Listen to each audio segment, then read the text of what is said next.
Okay, so this next chapter is called The Self. Growing up in this Western culture, I trusted people who said that my thoughts were just in the mind. When I became older and approached my teenage years, I started to receive repetitive thoughts. I didn't understand that I was being spiritually attacked. I believed these thoughts were mine and I listened. This led me on a path of excess of consumption. Sugar, TV, games, and eventually pornography. Growing up without a father, I lacked divine masculine guidance and my mom was doing her best, stressed out and busy, taking care of us to keep a roof over our heads. These dark spirits stayed with me for many years, and once I was 18, I gave into their encouragement to drink alcohol, and I drank excessively until I was drunk. I felt terrible often. Life was a challenge. Looking back, I realized I was avoiding the pain of life through alcohol, and this addiction created more stress and more problems for myself. I wish I had this knowledge when I was younger. In my late 20s, I spent many years alone in nature, crying, releasing years of stress, until I began to hear my pure inner guidance again. Some of the guidance was hard to accept, but I knew it was right by how I felt. I could feel incredible love again. To activate our full creative power, we must heal ourselves and become whole again. Wholeness is when all parts are open and working together in alignment as one. When a painful or stressful experience happens, we can get hurt and then a part of us freezes and closes off. We can become stuck through this trauma. When we take the time to sit with ourselves and let all the feelings and emotions arise, we will likely feel a lot of pain. If you're able to stay with your breath through the pain and not distract yourself or numb yourself with addictions, you will eventually make it through. A softening and opening will happen within you, and this will be a welcomed feeling of much needed relief. The healing process is a journey, and there will be tears, laughter, sadness, and relief. But no matter what comes, it's imperative to allow your feelings to arise and be expressed. It may seem like an eternity to be with the pain, but remember to breathe and it will pass. Your healed nature is steady, solid, and peaceful. Peace is realized through accepting the situation as it is, seeing that everyone was doing the best with what they knew at the time. You can learn and grow from the experience, seeing how you can prevent it from happening again. And you can set yourself free by forgiving those that hurt you. Through my healing journey, I realized that the self is made of many parts. We are multidimensional. We have parts within us like our masculine, our feminine, and our inner children. We also have parts of ourself in the vertical dimensions. Each dimension stacks upon each other and is energetically connected to a part of the body. Closely linked to the chakras, these layered dimensions are the realm of spirit that eventually connect us back to the source like a ladder. Your many parts, along with your guides, ancestors, and future children, are all working together with you. However, you are the one in control. You are the one in the driver's seat of this vehicle we call a body. As drivers of this body, we must master the primary and base parts first.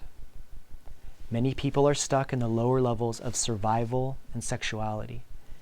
As we gain self-control and a sense of security no matter what is happening in life, we can adjust our focus into the higher levels of the self and to begin the experience of being a conscious creator.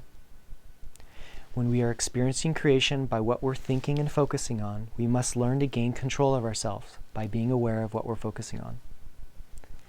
The breath is a tool to gain mastery over your focus. We all carry both masculine and feminine in our body, and the old mentality in society tries to push us into one side or the other. The secret is that most powerful and successful people are in touch with both the masculine and feminine sides of themselves. Successful people have a powerful presence that touches many people in a deep way. This powerful presence of the masculine and feminine together multiplies to a new level when the heart is open. The heart is where the inner child lives, the part of us that is infinitely curious, joyful, and energetic. The heart's energy field is much more powerful than the mind and has been proven by science to be 1,000 times stronger than the mind. Look into the work of heart math. We must keep our heart and inner child happy by making time to play and also time to simply be and enjoy the eternal now. When you're in balance with all parts of yourself, allowing all parts to be seen, heard, and healed, your body will feel wonderful and you will reach the powerful state of wholeness. If someone is choosing to repeatedly cause pain upon us, we can pull ourselves away from that person and set limits on the behavior. It's okay to keep your distance and set a boundary until they choose to stop the harmful behavior and follow our rules of engagement that are healthier. This is a deeply loving thing to do as you respect yourself and you care for the relationship not to be causing pain for anyone. It can be painful and scary to tell people what is okay for you and what is not. To find your authentic voice is a challenge, but you will find that it gets easier to do with practice. Later in the book, there are instructions for conscious breathing. The power of your breath can change your reality around and within you. With your heart-centered breath, you'll become expanded, stronger, and more creative. You can become like a love machine. You can become a conduit of positive vibrations, affecting reality everywhere you go as you breathe. Your energy will influence people automatically. I remember when I started writing this book, my light was very bright. I began noticing when I entered a room or a new space, people would sometimes sneeze or cough. This is because if others around you are stuck, your radiant light reflects upon them. Your inner connection to this great power will give them a burst of energy to release whatever is stuck within them. Living consciously connected to the light, you will be like the sun, shining bright and healing people with your loving light. People will notice you with a smile and a sparkle in their eyes. Now this may sound far-fetched. I know this is out of the normal experiences of most people. I've shared this personal truth of mine with a variety of people, and I would say the majority do not believe me the first time I tell them. But those that are close to me and have experienced it with me or on their own know it's real. And I know it's real because I have also had it done to me when I was in my low points with a broken heart. I would notice myself sneeze, and then when I looked around, there'd be someone near me that grabs my attention and they have a glow to them. And I can see it in their eyes and feel their presence.